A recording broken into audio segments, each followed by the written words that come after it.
Bonjour, alors aujourd'hui je veux vous montrer comment je fais mes propres gélules. Ça peut être des gélules de ce que vous voulez, mais ça doit être de la poudre, donc ça peut être des plantes sous forme de poudre, comme par exemple de la poudre de curcuma ou de cannelle ou n'importe quoi.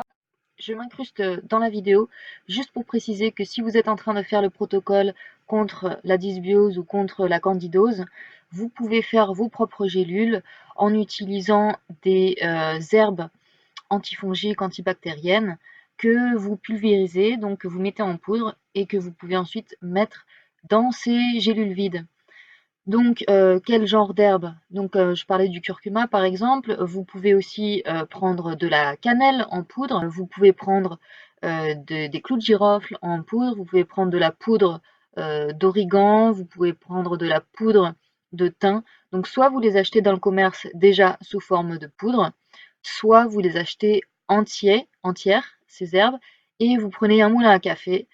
Vous utilisez votre moulin à café, vous en faites de la poudre et puis voilà, vous les mettez dans les gélules. Moi, c'est ce que j'avais fait la première fois que j'avais fait le protocole. Je m'étais fait mes propres gélules de plusieurs herbes. Je m'étais fait les clous de girofle, je m'étais fait le thym, je m'étais fait l'origan et je m'étais fait aussi la cannelle. Ça peut être des aliments séchés, ça peut être de l'argile, ça peut être du charbon actif. Là, aujourd'hui, je vais faire des capsules de natto en poudre et des capsules de charbon actif. Donc je vais vous montrer comment je procède, c'est vraiment très simple. Donc il suffit pour ça d'acheter un gélulier. Il faut acheter des capsules vides. Donc moi j'achète des capsules en gélatine transparente. Pourquoi transparente? Parce qu'au moins je suis sûre qu'il n'y a pas de colorant dégueulasse. Voilà, c'est le moins chimique possible, ce genre de gélule. Donc il y a plusieurs tailles, moi j'ai pris la plus grosse taille, la 00.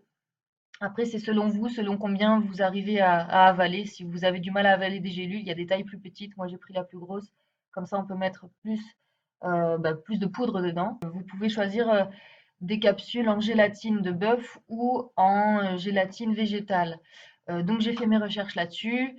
Et le moins nocif, le moins chimique, c'est les capsules en gélatine de bœuf. Tout simplement parce que c'est plus facile d'extraire de la gélatine sur un animal que sur des végétaux. Donc, ils utilisent beaucoup plus de produits chimiques et beaucoup plus de procédés chimiques sur les végétaux pour en extraire de la gélatine. À part si c'était des algues, comme l'agar-agar par exemple, mais les capsules en gélatine végétale, c'est pas à base d'agar-agar.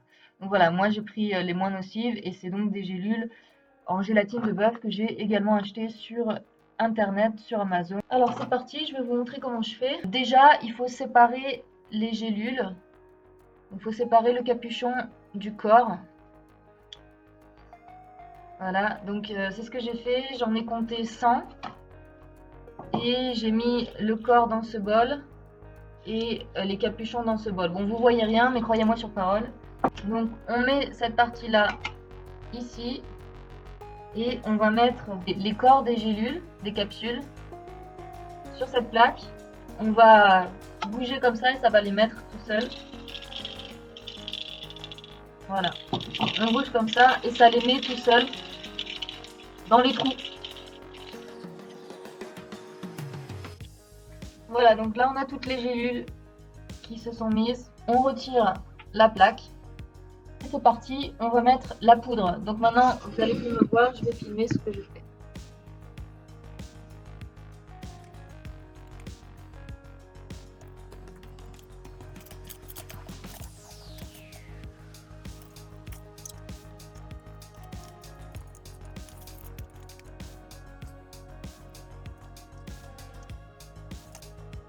Voilà, maintenant on va tasser au maximum plusieurs fois.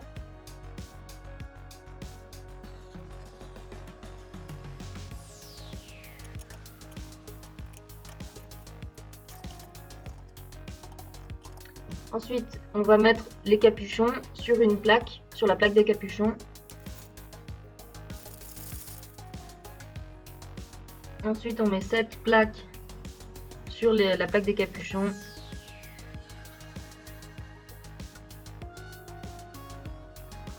Puis on la place correctement et on presse.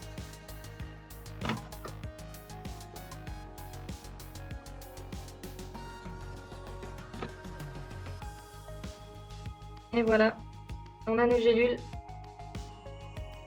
qu'on va mettre dans un saladier. Et on retourne. Et voilà dans le saladier. Voilà, et puis il n'y a plus qu'à mettre en boîte. Super.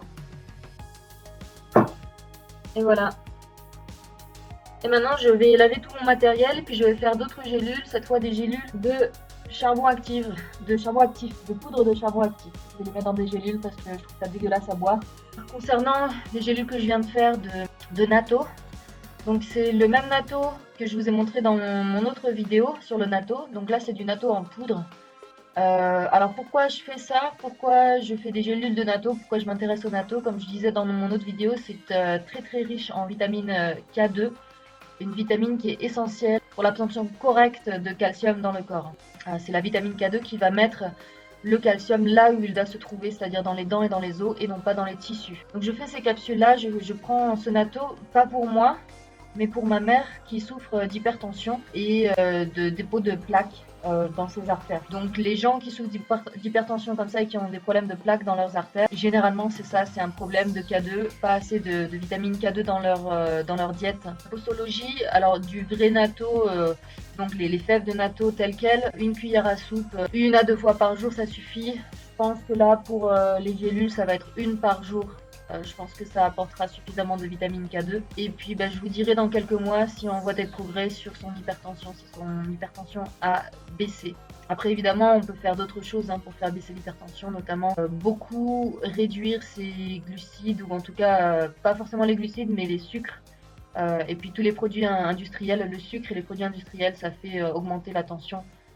Donc voilà, c'est une combinaison de plusieurs choses. Mais en tout cas, prendre du natto, ça va bien aider à enlever cette plaque et à mettre le calcium là où il doit se trouver. Voilà pour cette vidéo sur comment faire des gélules.